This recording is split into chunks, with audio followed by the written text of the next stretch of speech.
مشتاق احمد یوسفی کہتے ہیں چہل قدمی کے دوران چند دن میں ایک محترمہ سے تعلق ہو گیا۔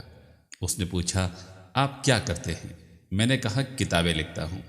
چنانچہ اس نے کتابیں لے کر پڑھ لی۔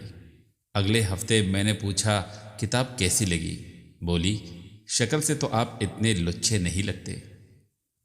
7-8 مرد یکجا ہو جائے تو آپ دیکھیں گے کہ ان میں سے صرف ایک بولتا ہے، باقی نہیں بولتے اور نہ سنتے ہیں۔ جہاں 7-8 عورتیں جمع ہو سب بیک وقت بولتی ہیں، اور اچنبے کی بات یہ ہے کہ بولتے میں سب کچھ سن بھی لیتی ہیں۔ وہ زہر دے کر مار دی تو دنیا کی نظر میں آ جاتی، انداز قتل تو دیکھو، ہم سے شادی کر لی۔ اگر آپ اپنی تمام مصیبتیں بھول جانا چاہتے ہیں تو اپنے سائز سے 1 نمبر کم کا جوتا پہن کر لمبی سیر پر نکل جائیں۔ مستنصر حسین تارڑ۔ نہانے سے 100 بیماریاں دور ہو جاتی ہیں، لیکن نہ نہانے سے جو بیماریاں دور رہتی ہیں ان میں سے ایک محبوبہ بھی ہے۔